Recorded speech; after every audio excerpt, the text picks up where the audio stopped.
Yeah, which question? Understand on last problem, Which 6.5. 6.5? Who has the textbook with them? Just tell me what it was. 6.5 was using a particular coordinate system. This one.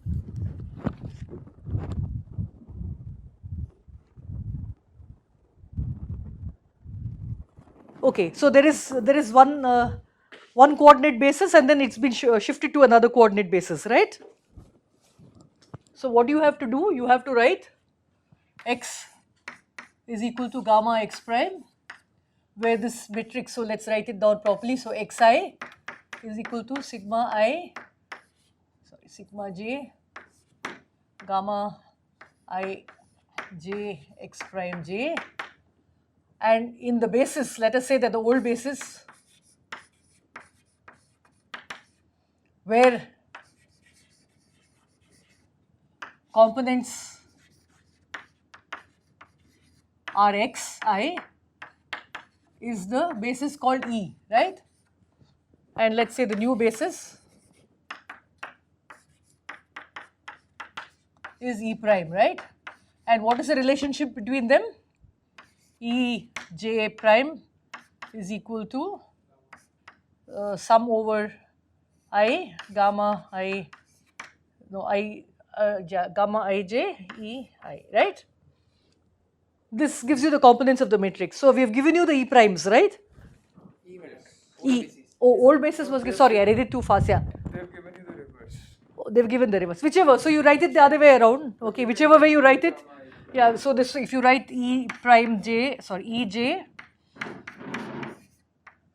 is equal to, let's call this T I j E I, whichever way it is. Okay, you can find this. I mean, I didn't see it uh, too much in detail. Whichever basis is given, transform it, find the T's or the gammas, and find the components in the new system. Is that right? Was that the question? Yeah. You have to transform the matrix and Yeah. So given the basis vectors, this transformation matrix is what defines the transformation of the x's, right? So the xi's. So let's say that this coordinate system is, let us say, x y z, and this is r theta phi, right? So let us say that the components of, say, some vector, let's call it r, or so let's call it some vector v, has values 1 comma 1 comma 1 in this basis, and you want to know what is it in the new basis, right? So in the new basis, you find the transformation matrix over here, and then find the components using that matrix, right? I mean, whether it's this way or that way, then you have to just write x prime in terms of x or x in terms of x prime, plug in those values. Is it okay? Will you try it again and then? Okay, so okay, fine. So did anyone else have any difficulty? Who hasn't submitted it yet? You both okay, please. Okay. Okay. A bit problem out. Okay, so I'm giving you the hint. So if you still don't get it, I will work it out on the board, okay? By the way, yeah, that's the other point. So Pratik, what is your email address? Though don't actually, I don't want to put it in a recorded thing. Just I will circulate it to everybody. You can message me in Slack. Yes, yes. Yeah, yeah, he's on Slack. So just write a message saying that I want Pratik. See, by the way, what is the role of tutor, right? You have to ask him all the questions, and before the end of this course, he will become the expert, right? That's the whole idea. You see it once, he's seeing it for the second time, he becomes the expert. Next year, you become the tutor, you become the expert. So, the whole idea of having a senior student as a tutor is for the tutor to learn once more. When you see it again, when you have a little more experience, when you have a little more knowledge, and then you see it for the second time, then you will be in a position to teach it the year after. Okay. So, please, use Pratik well. We make sure that you bug him with a lot of questions and make sure he keeps on working out lots of problems for you. Okay. Yeah. So what about anyone else? Tanish? Yeah, I'll just, because I'm coming here. Yeah. Everything was okay? I had some actually, I have not submitted. I had difficulty in the question regarding proving multilinear property using Leibniz rule. You of the multilinear property using? Leibniz rule. Oh, okay, fine. Okay. Okay. Maybe I'll go over that. Did anyone else have difficulty or no one looked at it? Yes, ma'am. I also had difficulty in that multilinear Okay, fine. Okay, fine. Good. I just want to hear feedback from you. I don't want to be in the 10th lecture and find that you haven't understood the first one, right? See, please, you must understand one thing. All of you are new to me, and I am new to all of you. You all come from different universities, maybe not culturally, but from different universities. So you all have learned different things in different ways, right? So you must, this is the time in the beginning when the first 10 classes, you must stop me, get everything clarified, because otherwise I'm going to go like on express train saying that, you know everything. Fine? So I shouldn't have to ask you before you say I have a difficulty with this, right? Okay, who else? Who else? Sayak? You too? Just the multilinear property Had difficulty with, is it? Okay, fine. Okay. What about you two? Okay, there are two people in the class, so I don't know whether you can hear them. If you speak loudly, that microphone will pick it up. Sure, ma'am. This is not among the questions, but I had this difficulty understanding the concept of dual space, which is there in the Walker. Okay, fine. Fine. I will actually come to that maybe some classes later. I will go over it again, so at that time we will look at it. Okay. What about you? same problem. Oh, same problem. Okay. Okay. There he talks of it before defining the the scalar product. Yes. He talks Yes. of it. Yes. And then I wish I could understand it. Yeah. before going on. Fine. It will come back because we will look at it also geometrically when we come to another section. We will definitely talk about the dual space. So is that okay? So okay, fine. This problem, please try now that I have explained to you what the problem is. Maybe I will go over. So this you have understood, right? This you have understood. Why is it that we give such a transformation? I mean, I could have given the other way around. I could have, as I keep on saying again and again, I could have written Ej prime as sum over I gamma Ji Ei, right? This is normally how you would, maybe I should match the indices. Let me match the indices so that you can see what I am saying. So so this is J, this is I, J, E.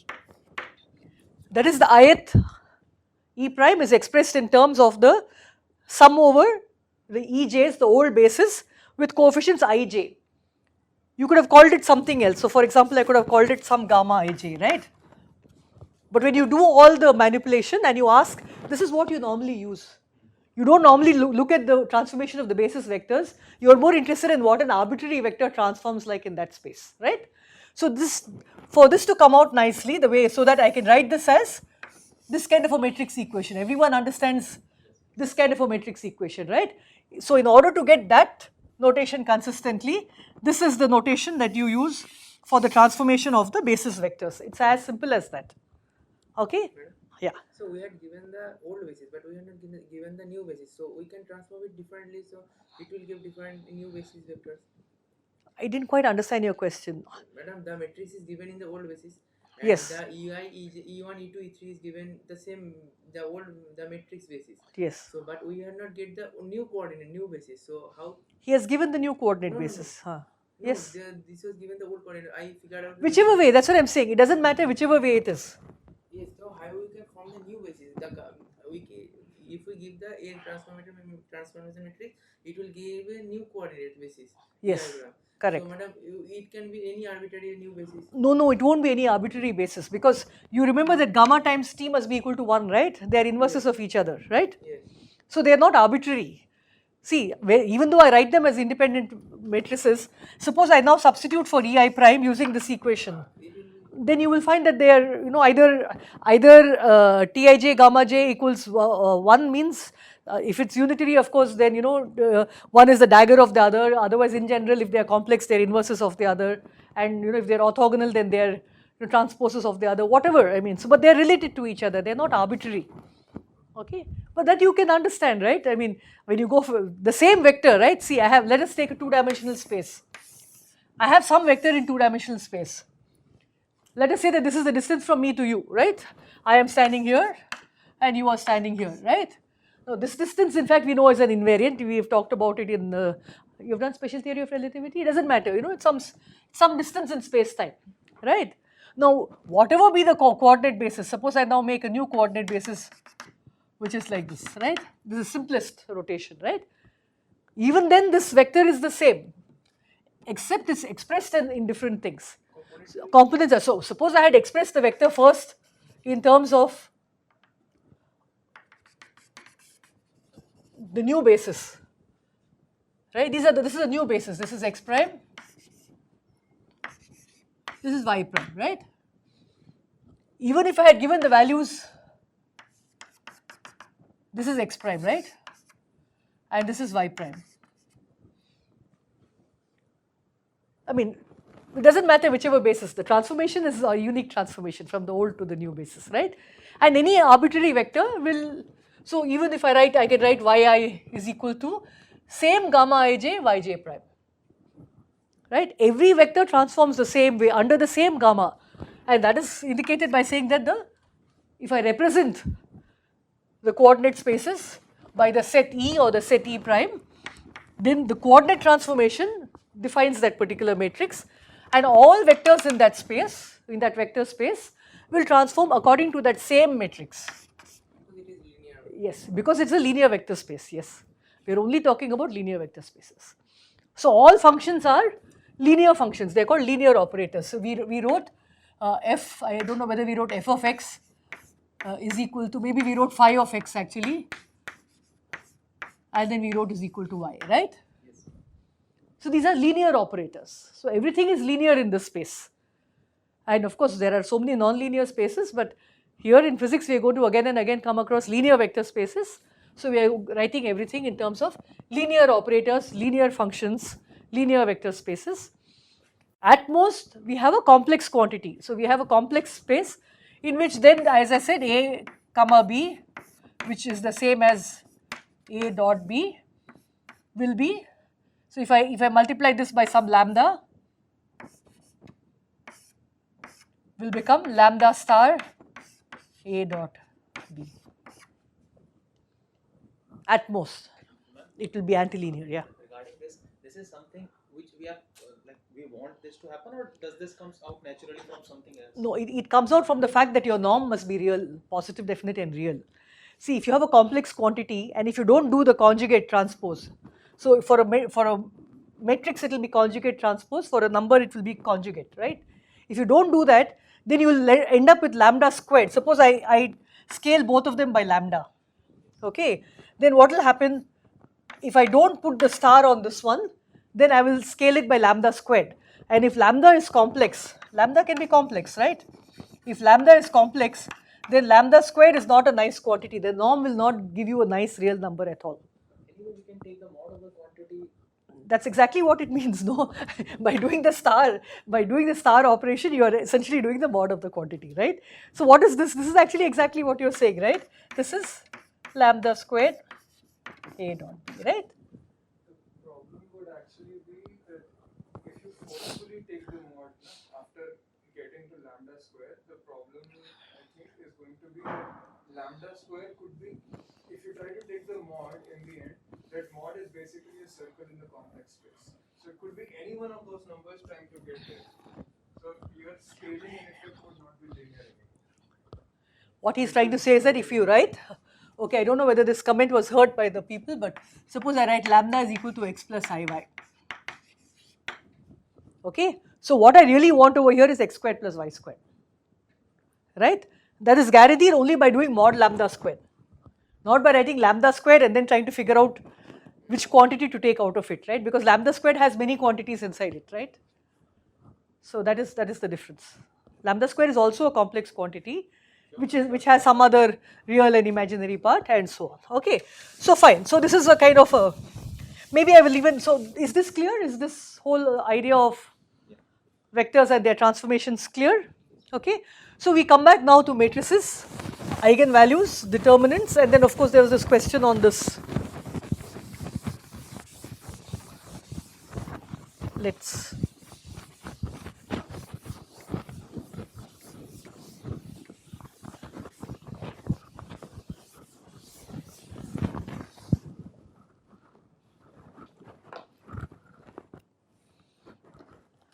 okay. So the question is, what is this multilinear thing, right?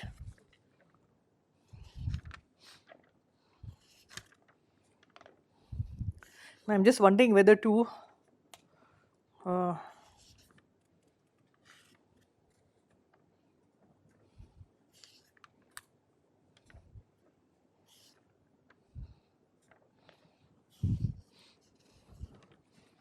talk about this first or talk about that first? Maybe I should just, okay, let's just, maybe I'll talk about determinants first before talking about the multilinear property. Okay, since I have this on the board,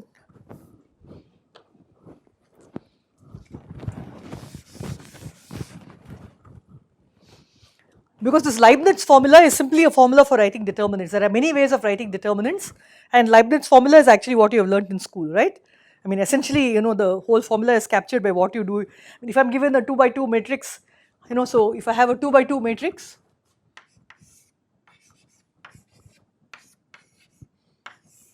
then what is the determinant of this matrix?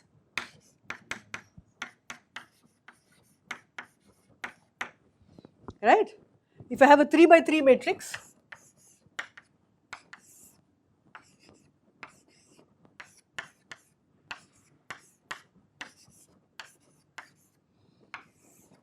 how would you do this? Expanding it along any row. Yeah, you can expand it along any row or column. So what do you do here? Suppose I take this, then I cut out this row in this column and find the determinant of the minor, right? The leftover 2 by 2 matrix. And then I keep going. Then I remove this one, then I remove this one, and then for each object that I take along any row or along any column, I also take into consideration the sign of this object. This is a 1 1 element, this is the 1 2, so this is an odd element, it will get a minus sign and so on.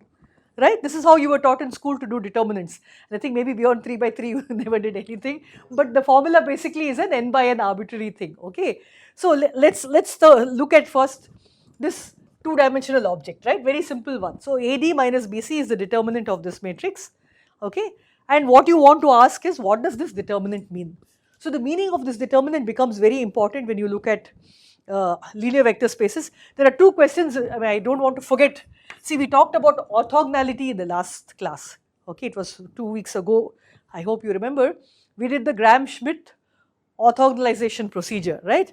So first question is, why do you want orthogonality?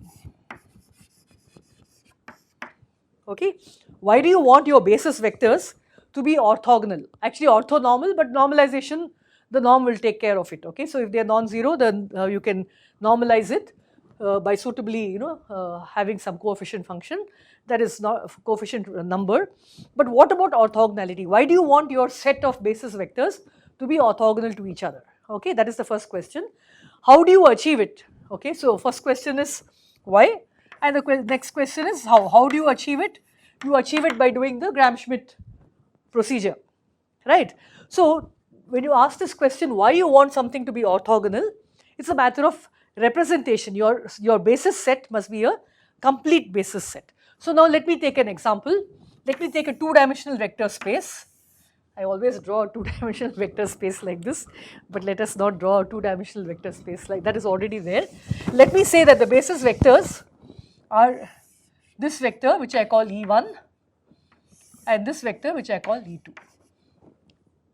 I have a normalized vector along each direction. Okay, that is not a problem. And let me say that the angle between them, theta not equal to 90. Does this form a good basis set in which to write all two-dimensional vectors? Not so good. We can still use it, but it's not so good. Okay, one answer says it's not so good, but we can still use it.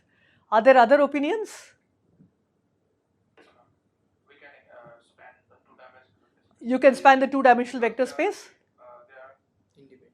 They are not parallel, so but they still work. I can express any arbitrary vector as a linear combination of these two. Yes or no? I want to hear from everybody. Tanishq, Nirmal, Shubhashish, Sayak. Can do it, right? Then why do we want orthogonal objects? I'm very happy with E1 and E2 not being perpendicular to each other. If the basis vector are orthogonal to each other, then their inner product or the dot product is equal to 0. No, but why do you want, see, this is a perfectly, see, all of you have agreed, at least those who have spoken have agreed, that E1 and E2 form a perfectly good basis set, right? Huh. Yeah, by the way, you're free to, though I'm looking there, that's because I need to hear, you know. And I think when they are orthonormal, then it is very convenient to write down the length of the vector as just the sum of the mod square. Yeah, so what happens is that, the vector that I drew is probably very hard for me to project. So let me take this vector instead, not this vector, but let me take an arbitrary vector. Okay. Now the thing is that if I have orthogonal set, suppose I had taken E2 and something normal to E2, or if I had taken E1 and something normal to E1, okay, then the projections of this arbitrary vector V, which now I will put here properly, will be unique, right? Now you see that since these two are not normal to each other, then the amount of projection, see, the something perpendicular to E2 or something perpendicular to E1 I can define, but the remaining object, whether it is some fraction f1 on the E2 component or a fraction f2 on the E1 component, is completely determined by me because they are not orthogonal to each other. So it is not unique. The representation of this vector in this basis is not unique. Is it clear? What Yeah. do you mean not unique? In the sense that, you know, because these two are not perpendicular to each other, I can decompose V as some, so let's write, no, so let me write, because I know the answer here, let me write that because this is theta, there is a component of E2 cos theta, E2 is unit vector, but for me to keep the direction, in the direction of E1, so E1 and E2 cos theta are in the same direction, and E2 sin theta is perpendicular to it, right? Now, therefore, I can write any vector V in terms of this component plus this component, but how it gets distributed between these two components is up to me, right? There's no way to figure it out, right? So it can be some fraction f1 and some fraction f2 such that the total gives you the total projection along those directions, right? Right, because both these vectors point here. Let us say that this is E2 cos theta and this is E1, and they are both parallel to each other, right? So if I want to write a vector in terms of some parallel vectors, I can write it in any combination. I can say all of it is E1, I can say all of it is E2 cos theta, or a part of it is in E1 and in E2 cos theta, and I'll still total up to the same vector V, right?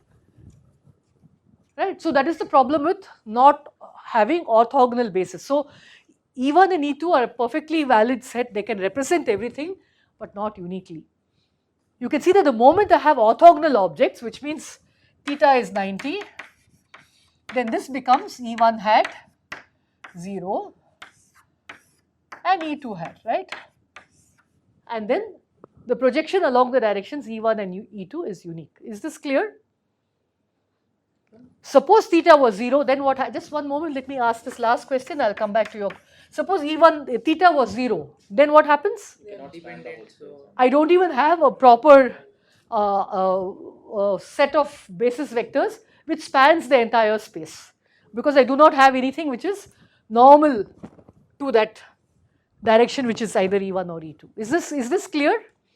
So how do I represent this fact that I need, I mean, either a non-zero, but typically 90 for convenience and uniqueness, but certainly should not be 0, actually is determined by finding out the determinant of the transformation. So there was a question here, let me, before I continue, what was the question? Ma'am, the thing is, I do not find, ma'am, this argument very good that if you have skewed bases, then you will have a vector which will be all along one direction and you will still have some projection along the second. No, because even in this case, when we have the basis perpendicular, then let's consider this vector. Even this has the projection along this and this. So we can still have a new better coordinate, so to say, in which all this vector will be entirely along this direction. So why do I have a problem with this? Why can't we say that our vector is all along E1? Because E2 after all is No. I'm given a basis set which is E1 and E2. I'm asking, can any arbitrary vector v, here, here, here, here, how can it be represented in terms of the basis set E1 and E2? Right? I'm not saying that I will align it along E1 or along E2.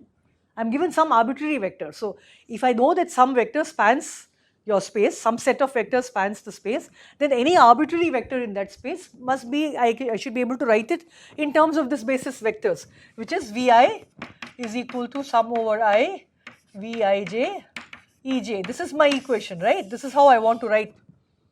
So Vij are the components of V in the jth direction, right? That's all. So you can see that when I do this, I don't have uniqueness, right? No, but why are you looking at E2 cos theta?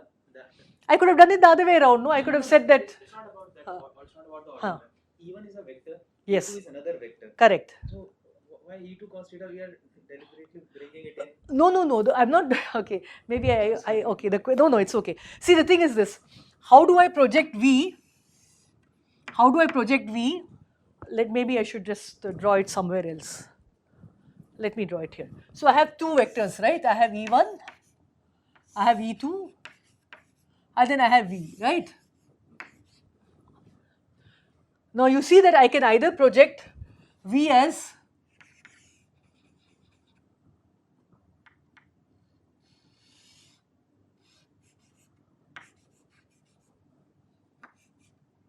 I can project these two components of V, that will give me proper V, right? Or I can project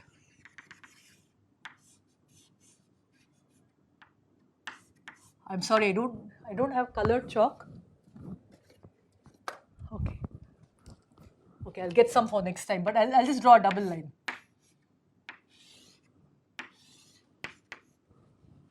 These are the other two components of V. And in fact, I can have infinitely many components of V, right? So that means I have no unique way of writing, because this component is something times E1. So in this, let's take the double line vector, right? The double line vector, I have to represent these two guys, right? That will be something times E1, but this object is a combination of E1 and E2. If I take the single line vector, this is E2 and this will be a combination of E1 and E2. But why are you considering the components of V to be only perpendicular to each other? No? Because ultimately you know that those are the only two independent ones. I'm just answering it in advance for you. If I take these two to be non-orthogonal to each other, then I don't have a unique decomposition of V in terms of E1 and E2. If I have perpendicular E1 and E2, then I have a unique decomposition of every vector in terms of E1 and E2. That's all the statement. So one last thing. Yeah, sure. Can't we write V as V1 E1 plus V2 E2? You're saying V1 and V2 won't be uniquely determined? No. You can try it. In fact, try it. No. Actually, take some simple values and try it. No. There will be an entire infinite set of V1 and V2 which will solve your equation for you. That is because, yeah. E1 and E2 cos theta. Yeah, perfect. E1 and E2 cos theta are in the same direction, right? So when you project V onto just this direction, right, just E1, E2 cos theta is in the same direction, right? So the thing is, how much of the projection belongs to E1 and how much of the projection belongs to E2 cos theta, you don't know. That's not unique. And since you only know the sum, like the total projection in that direction, you don't know which part is which. Technically, there are infinite numbers of those projections, which means this. It's a real number, right? So there's infinite number of such The combinations. only case where this is not going to happen is where Theta is E1 90. does Yeah. not appear in this direction, Yeah. or E2 cos theta does not appear in this direction. I'll give you a simple, I hope everyone online could hear Prateek's explanation. I'll give you a simple one-dimensional example, okay?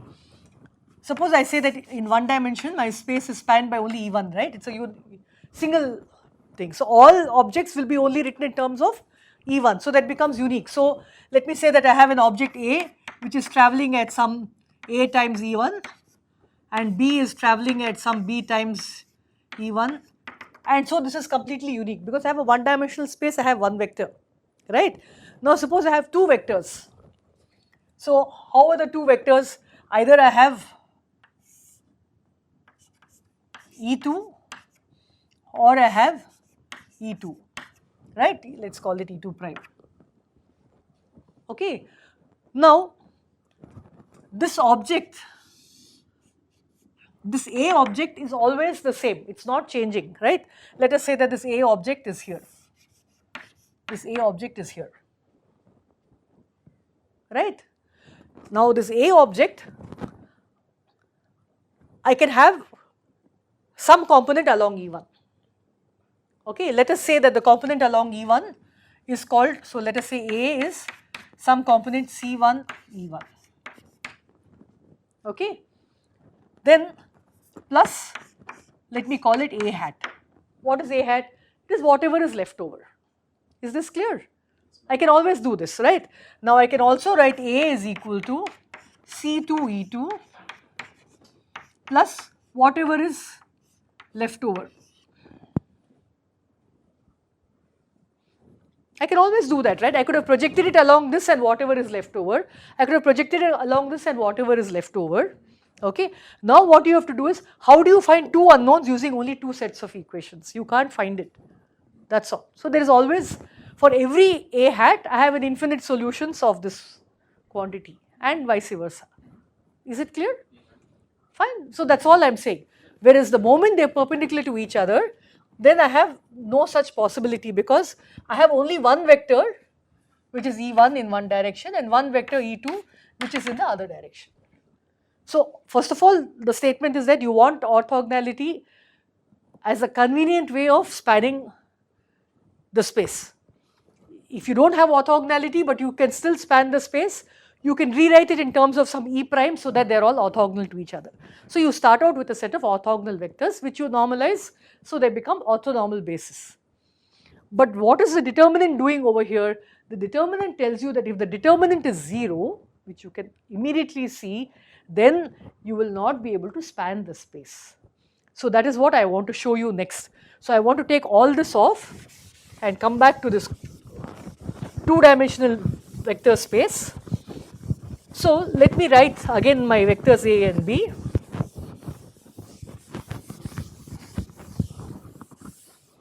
So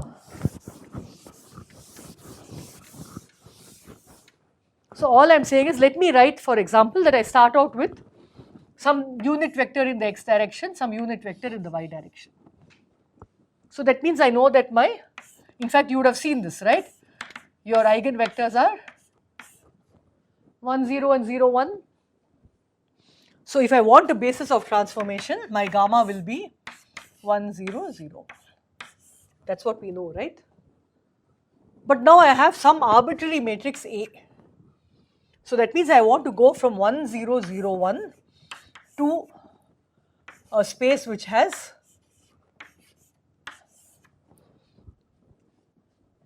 these values. So this is my rotation matrix basically.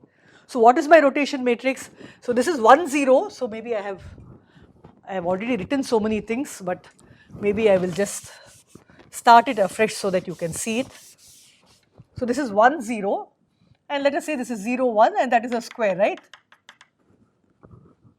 Now instead what do I have? I have components A, C. So let me write, this is A in the x direction. Let us say C in the y direction, right? And then I have B and D, right? So this 0, 1 now becomes B and D. So this is one vector, let us say AC. This is AC.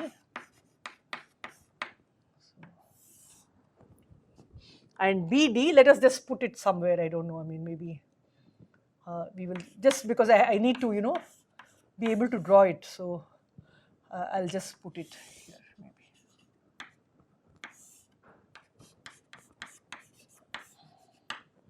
Okay, so this is BD.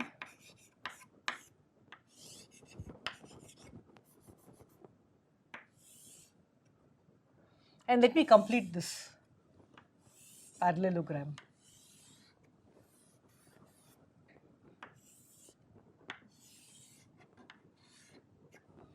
So what will this be? This is the vector AC plus the vector BD. So this will be the vector A plus B, C plus D, right?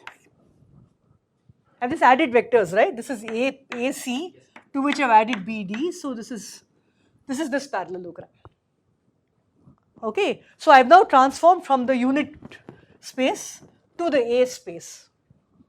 Okay, and I want you to show, you can do it yourself easily. So what I will do is, what is the area of this parallelogram?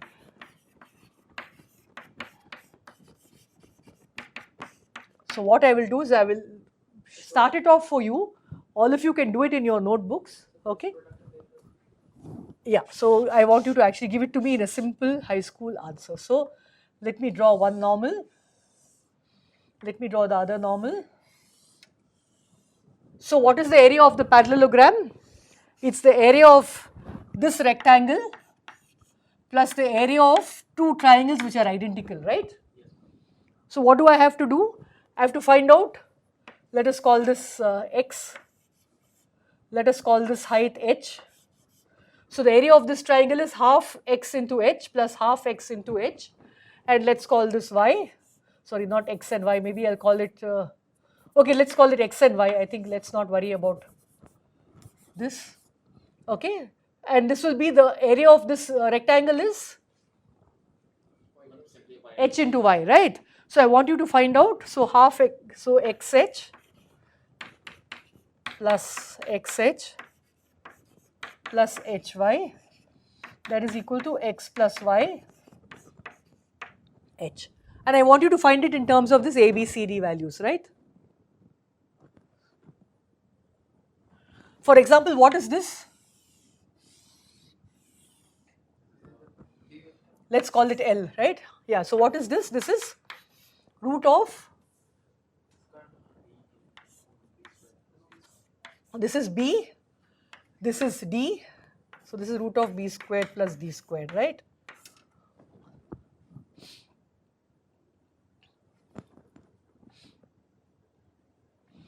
Then let me also write, this is y. Let's call this theta. And what is this x then? X is this one, x plus y. X plus y is how much? Very nice. And what is h? Let us call this theta 1. So tan theta, or not tan theta, let's write sin theta, is equal to h by L, because L we know. So h is equal to L sin theta. Okay, and what is theta? Sin theta is equal to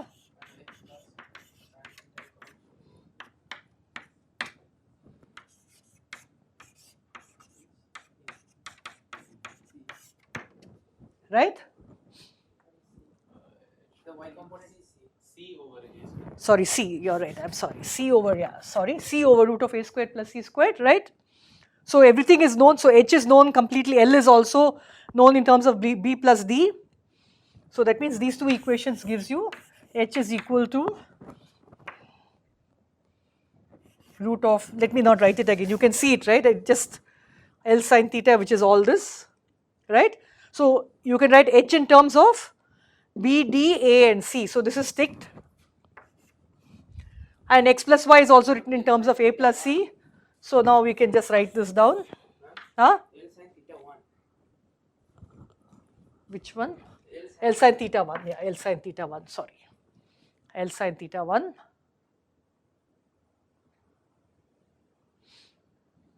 So let me write, that is equal to x plus y is root of a squared plus c squared, and h is root of b squared plus d squared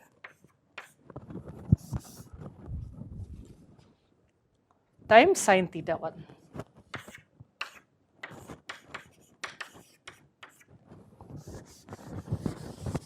Okay. So the only thing left now to be found is sin theta 1, right? So what is theta 1 here? Can you see that? This is theta, which is part of this AC triangle, right? And can you see that there is a huge angle here, let's call it theta 2, which is part of the BD triangle. Can you see that? So let me write it down neatly. So there is a theta 2, which is a DB triangle. Sorry, 1 second. Let me just write these down before I get lost. So there's a theta, which was a CA triangle, and then there is a theta 1, which is, no, theta 1 is the difference of the two. Theta 1 is theta 2 minus theta. I'll just wait for everybody to look at it. There was a question? No, no, Is it okay? Here, theta 1, which we are interested in over here, is the full theta 2 minus this theta. I should have called it something else maybe. Okay? So what is sine theta 1? Will be sine of, which is sine theta 2 cos theta minus cos theta 2 sine theta. Okay. So let's look at these angles. What is sine theta 2? D over root. Let's just put the root, okay? One will come as root b squared plus d squared, the other will come as root a squared plus c squared. So I'm just going to put the two roots below. What is cos theta? No, cos theta will be a by some square root minus, what is cos theta 2? B over the first square root, and sin theta will be c over the square root, right? So which means, now I don't need these triangles, so I will write area of parallelogram is equal to root of a squared plus c squared, root of b squared plus d squared into AD minus BC by the two square roots, right? Which is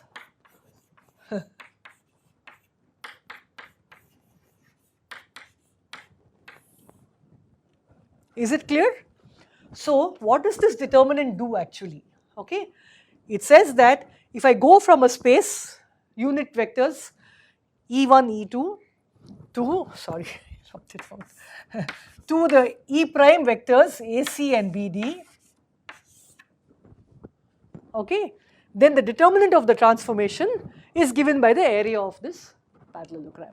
Now you immediately see that if they are not orthogonal or don't have even some component which is normal to each other, then the determinant will be 0. Because the area of this, if the two vectors are parallel to each other, obviously the area of that area of that parallelogram is going to be 0. Okay, is this clear? Is this statement clear? By the way, you can write this in arbitrary dimensions. So when I transform from a basis in some n-dimensional space from E1, E2, E3 to En to some space E1 prime, E2 prime up to En prime, then I get a hypervolume element. So instead of area in 2 dimensions, it's the area. In 3 dimensions, it will be the volume. And in n dimensions, it's the hypervolume, n-dimensional hypervolume, which you have to imagine for yourself. Okay, fine. So if any one of those vectors also is not linearly independent, then I'm going to get a 0 hypervolume. So for example, if I have a 3-dimensional object, the volume will be 0 if the determinant is 0, but of course the area may not be 0 because in 1 dimension it may collapse. You can imagine this, right? Right? So for a basis set E to transform to a basis set E prime in which both E and E prime are nice, good orthogonal objects which span the entire vector space, the determinant of that transformation should be non-zero because the volume element of that transformation should be non-zero. Otherwise, you are losing a dimension. The value of the determinant as such is not telling us anything about the orthogonality of the basis, no? It will No. be 0 only when the Or it doesn't tell you anything about the orthogonality. You can see that here x prime and y prime are not orthogonal. You have to make them orthogonal using the Gram-Schmidt procedure. But if they are parallel to each other, only then the determinant would have been 0. That means you are not really spanning the space.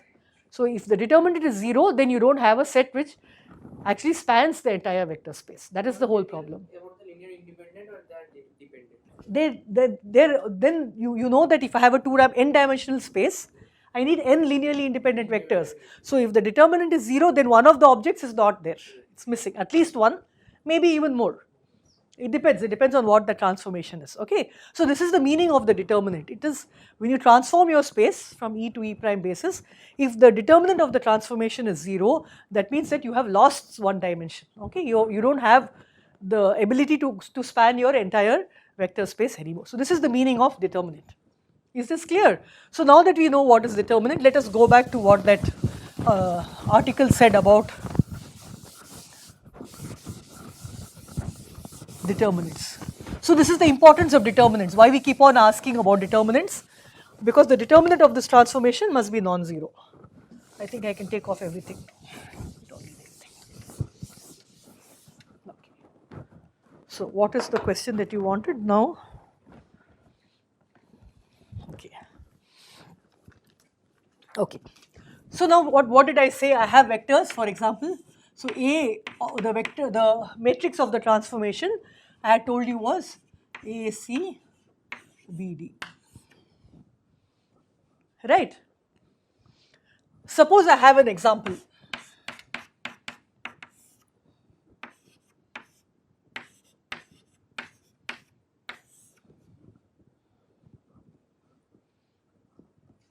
What is the determinant? Obviously 0, right?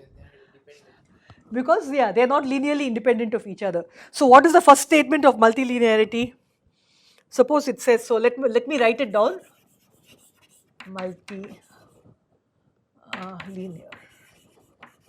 What is this property? The jth column. Okay, sorry, now I am skipping from 2 dimensions to n dimensions because obviously I cannot have found this volume element in n dimensions, so I did it in 2 dimensions.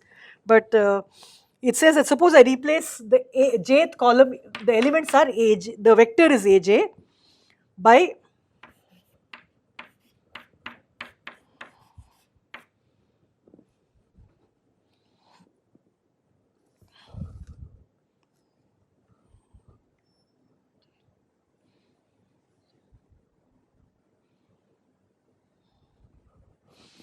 where V and W are some other columns.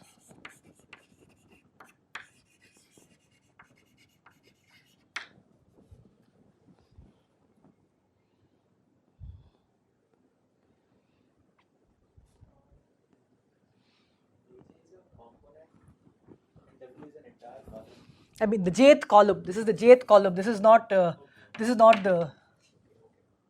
Sorry, the jth column is completely replaced. By the way, everything can be replaced in terms of rows.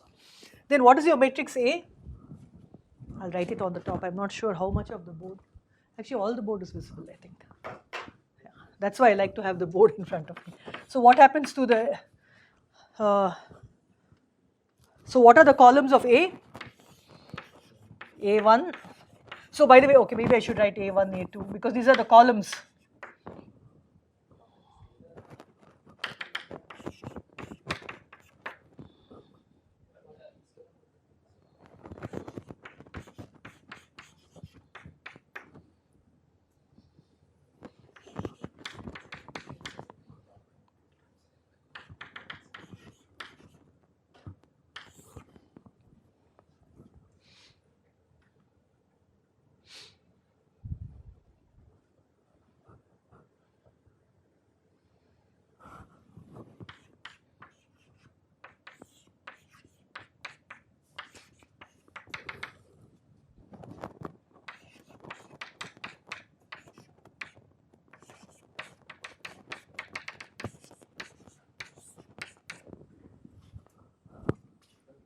Mistake put bar under the gamma aj wali line aj is equal to gamma dot v. Sorry. It's a scalar. R times V, okay. Sorry, yeah. Plus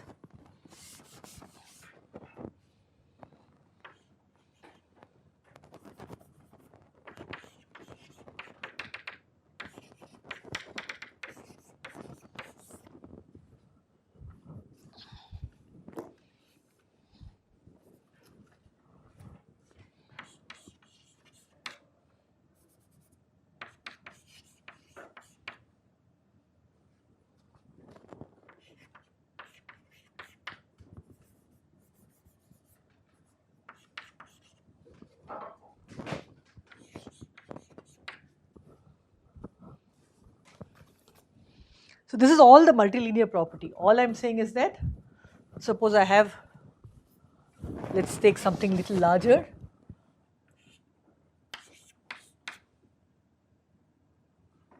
I think I had put EF here, right?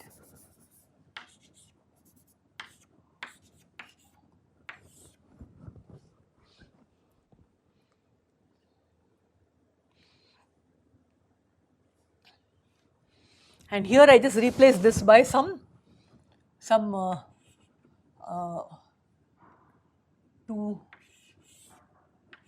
V plus W, let us say. So V and W are column vectors. No, it's clear. It's the column. Then what will happen to the determinant? Goes to twice of the determinant containing V plus the determinant containing W. Sorry? I'm saying there should be 0 determinant of. No, shouldn't it be? No, because V is already one of the. Yes, no, but first the multilinear property. Then we will talk about that. See, the multilinear property is what is going to help you to understand that repeated rows, repeated columns. So by the way, whenever we say jth column, we also mean always jth row or maybe kth row. This is true whether we replace columns or rows, always true. That is because if you remember, although you write the determinant as this times the remaining plus, you always find determinant by row, you can always find determinant by column. So maybe I should have made one point, whenever we talk about the area, it's actually the modulus of the area. It's called the unoriented area. We'll come to that, whatever oriented area means. But basically it doesn't matter whether you had defined this through rows or columns, you're going to get the same answer. Okay?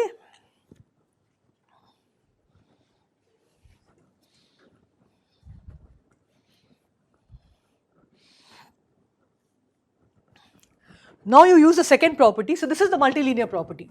The first, that if you replace over here something, then you can always write it in terms of sums over. So it need not be just this. This could just go to sum over I, Ri, Vi. Right.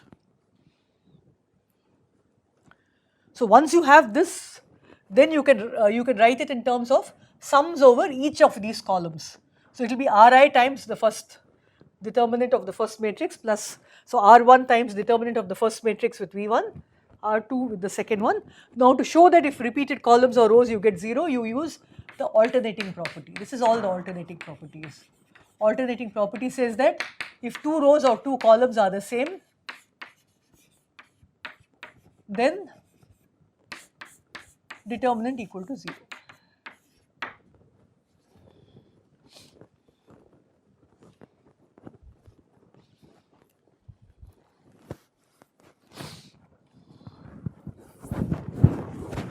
And the way you prove this is using the Leibniz formula. So now we'll come to the Leibniz formula. Is this clear so far?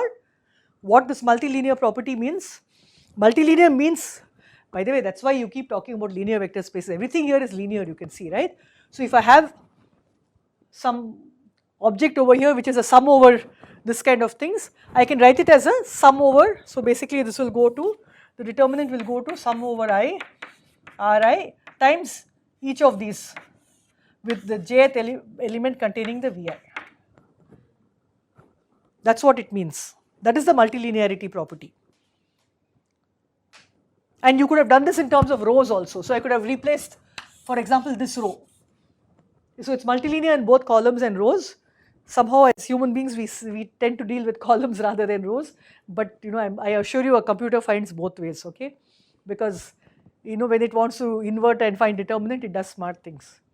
Is it clear up till here? So what is this Leibniz formula? So anyone had difficulty with the Leibniz? I think there was a question about this Leibniz formula, right? So the Leibniz formula, let us maybe take, maybe a 3 by 3 matrix. Let me see.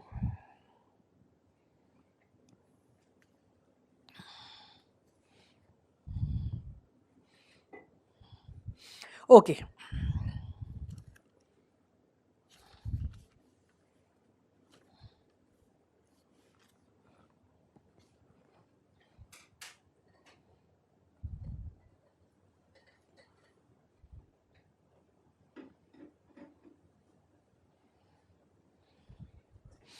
Okay, so now let us write Leibniz formula.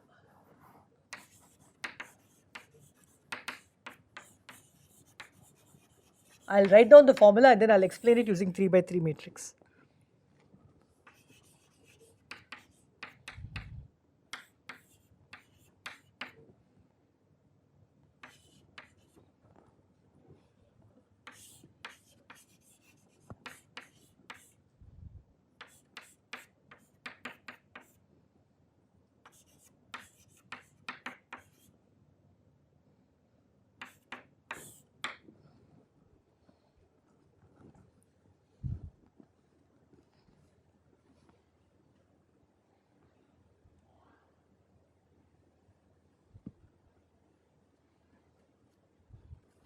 So in order to explain this, let me take a 3 by 3 matrix.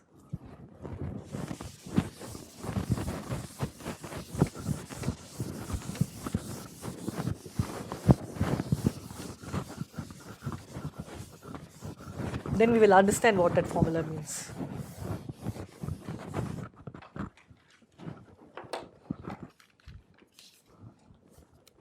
So I have a 3 by 3 matrix.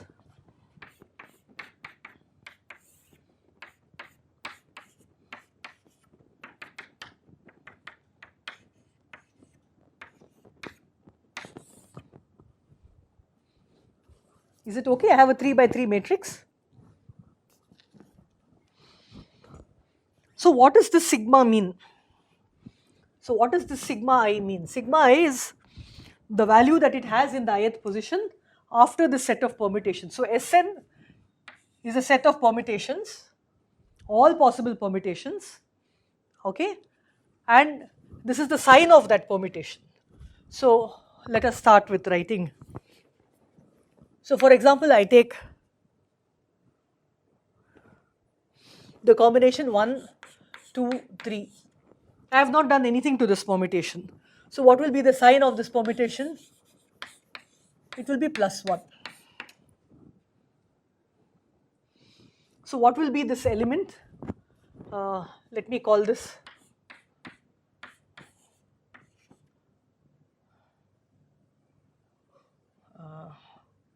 element.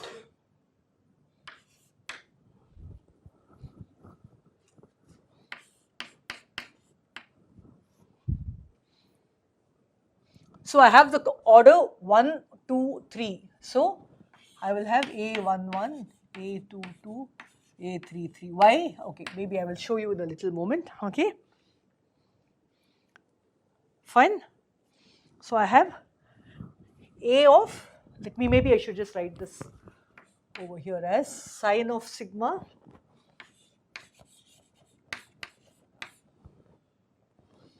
pi I. So the pi product will be over 3 objects of ai comma sigma I.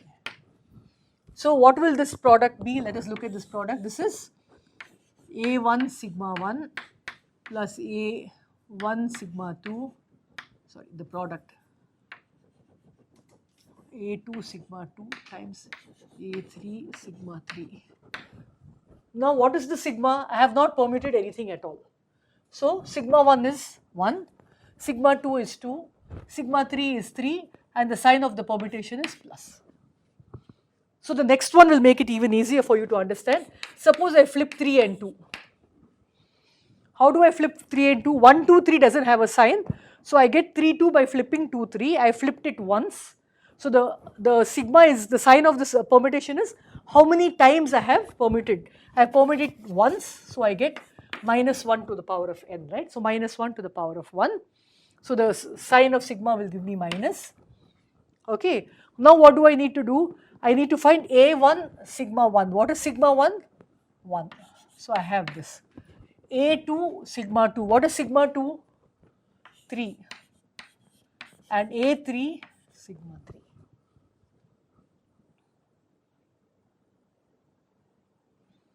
Who asked this question about Leibniz formula on, I forget? Okay. So for whatever, so how many such permutations are there?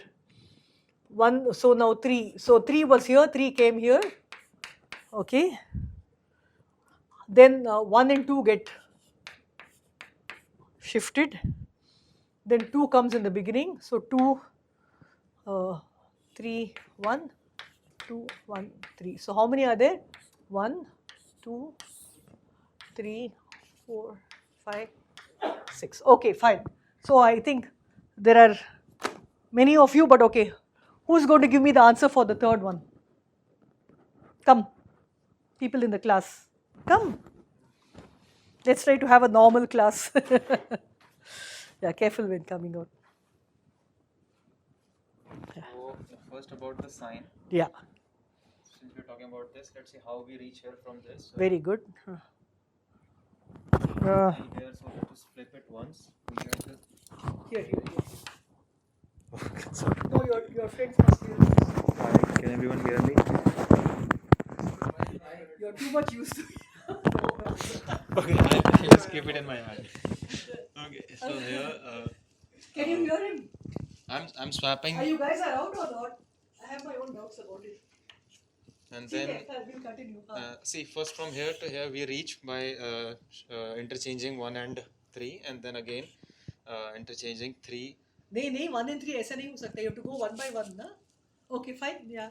This okay. Yeah, that way. Okay, fine. Then we Oh, you want 3, 1, 2. Okay, 1, fine. 2, and then I'll swap them again. So I think Okay. because of this it will be +1 here, Very good. and then we have a So that will be +1. sign. Yeah, the sign will be +1. The first term would be I. So A1 and sigma I, which is 3, and then A2 1 A3 2. Very good. Come, you are the only person left in the class. So I hope everyone understood. I still have to get a response from our human beings online. Can you hear me? I don't think anyone is there. They're all going to sleep or they're eating breakfast. Okay, we will learn. Come. So basically 1 to 3 from. See, I'll tell you something. Yes, You ma'am. go from here to here because that's why I wrote it in that order. Yes, madam. So if there is a plus, so then we flip the 2, so there will be the minus sign. Very good. So minus A, the 1 and the 3. A2 and 2. A3 and 1. Be careful. Yeah, correct. Yeah. I think Pratik, you want to do the last one? And you is the only person left. Completed all of it. Huh? I completed all of it. Naturally. Come on, I say you better have done it. This is not, this is actually not in our higher mathematics. Yeah. This is fun. This is a fun one. This is fun, that's why I said. Right, And so- me boringly doing everything and you follow. That's I true. have a feeling all of them are dead. So, do it. It's We don't know.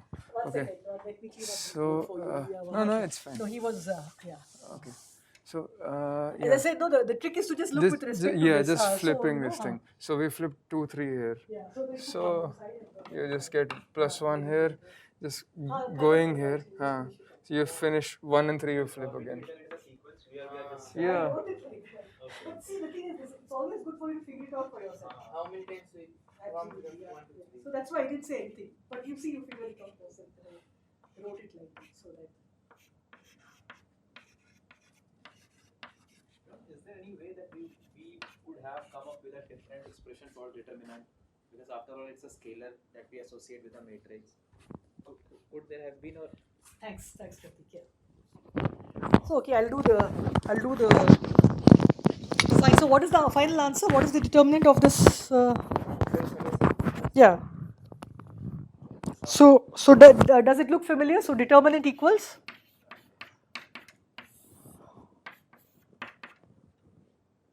So let me just say that wherever there is 3, we will drop it. Okay. So you can see that wherever there is 3, 3 or 2, 3, we will drop as 0. And so we will drop this whole term. We will drop this whole term. We will drop this whole term. We will drop this whole term. And where there is 3, 3, we will put 1. Okay.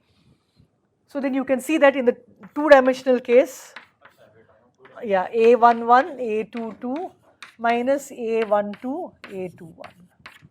Here, these. Because you know this, right? Here, A11,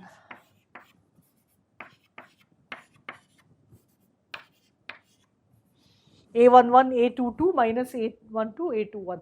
And you can confirm that the sum of this is the 3D determinant, right? 3 by 3 determinant. Is this clear? Yes, what is this Sn called? Sn? Sign. This is called sign. Sign of sigma. Sn is the permutation group. Sn is the, oh, you have not done group 3, is the permutation group. So all the possible, so what is sigma? It contains all possible permutations. So if you had 4 by 4 matrix, what would you have? 16 minus 4, 12, 12. 1, No, they have to be all different. 1, 2, 3, 4 and all permutations, right? Order matters, no? So it will be 4 factorial. 3 factorial. How many factorial? 4 factorial, sorry. Fix one, the other 3 you can change. Yes, they have to be different. And we have 4. So such. Yes. You'll have 24. Is this clear? If I had 2-dimensional matrix, right? Let's say I have a 2D matrix. What are the permutations? 1, 2 and 2, 1. That's all, right? That is 2 factorial, right? Now I had, so the way, how do you come up with the permutations?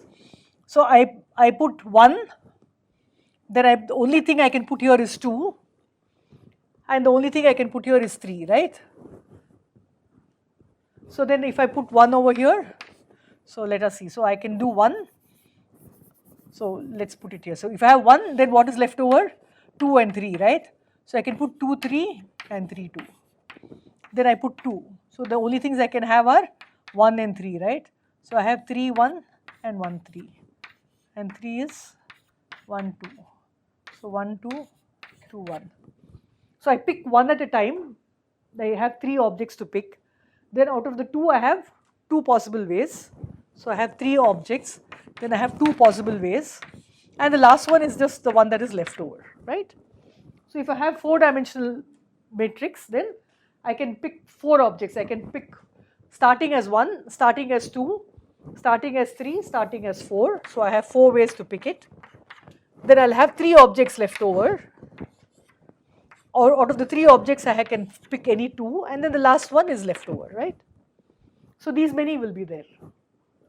And certainly we are not going to write it down on the board. So 3 is, 2 would have been too trivial, you won't see the formula. So is it clear? So what does sigma say? It says sum over all permutations, okay, and product over these elements. So if it's a 3-dimensional matrix, it has product over 3 objects, right? If it's a 4-dimensional matrix, it has, so sorry, n is the dimension of the matrix, I didn't say it right, but I guess it's very clear, yeah, but so you sum over I is equal to 1 to n, so A1 sigma plus A times A2 sigma times A3 sigma times A4 sigma up to AN sigma. And what is that sigma? Sigma will be the permutation, and that will define the sign. So that is the value, and that is the Leibniz formula. So now you can see using Leibniz formula.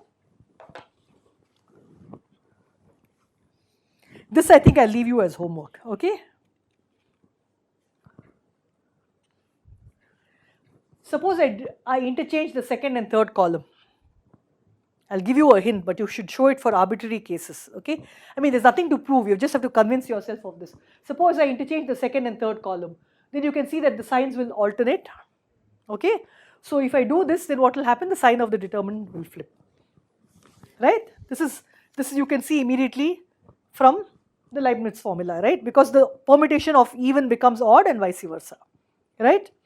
Yeah. Now similarly, if I have some say third column is the same as the second column, or some scalar times the second column or something like that, you can see that the determinant will be 0. That it's just by inspection. So once you convince yourself of Leibniz formula, then all these statements that we said about multilinearity, okay, about determinant being 0 if either columns or rows are repeated, all that, by the way, I've done this in columns, but you can write a similar one for rows also, okay. So whether rows are repeated or columns are repeated, you will see that if the 2 rows or 2 columns are the same, determinant is 0, obviously comes out of this. Because for example, if A22 and the second column and A third column are the same, you can immediately see from because second and third column they will flip sign, right? So because of that, all those things, if they are the same, will just simply go to 0. Okay, so you can work this out for yourself. Maybe for the 3 by 3 case, convince yourself, and then convince yourself in the arbitrary case of these rules. Okay, from the Leibniz formula.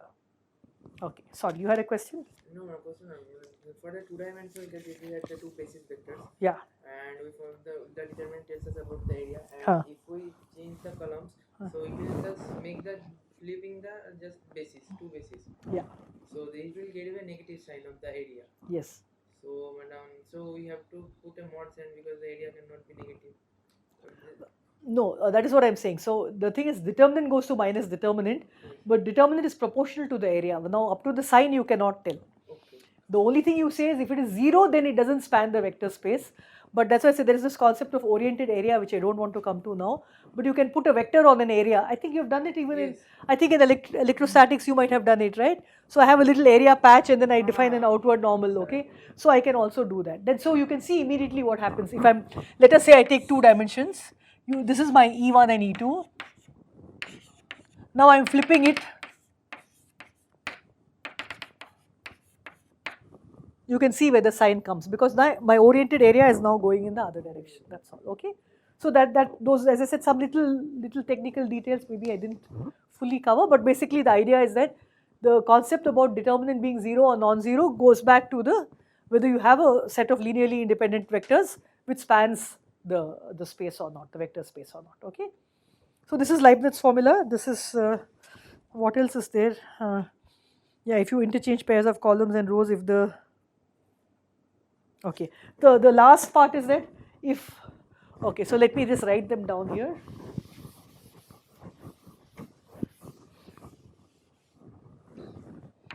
So interchange columns, determinant goes to minus determinant. Then if two columns, and everything also refers to rows, okay, same determinant equal to 0, and from this property if I replace the jth column by Aj plus R into V, any other column, then what happens? Very good.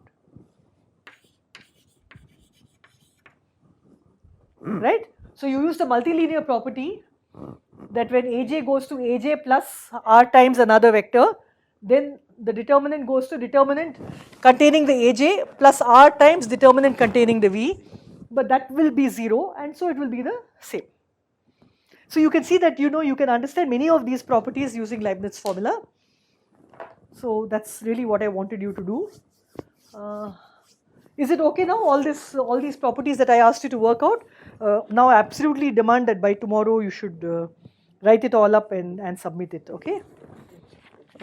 So where was I?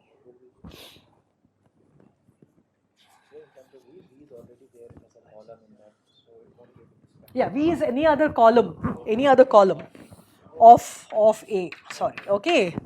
Yeah, sure. Always stop and ask me, okay? I mean, and if I don't know, I'll say I don't know, I'll look it up and tell you tomorrow. But this thing is that, so the multilinear property will tell you that it will be this matrix containing this column plus R times the matrix containing this column. And when you take the determinant, it will be determinant of this plus R times determinant of this. And then here you use the alternating property. If two columns are the same, then the determinant is 0. And this is the whole determinant, so the whole thing comes out to be the same. So this combination of multilinearity and alternating gives you all these properties, and the proof of all of these two come using Leibniz formula that you can see immediately. So if you're not able to prove it by inspection, just take the 3 by 3 case, stare at it, do each one of these things and make sure that you get it right. Then you can imagine that for arbitrary n this will be true. But you must learn to think this way, okay? So that Leibniz formula helps you to prove all these things. Now I am wondering, I wanted to start something else. I think I should just stop here.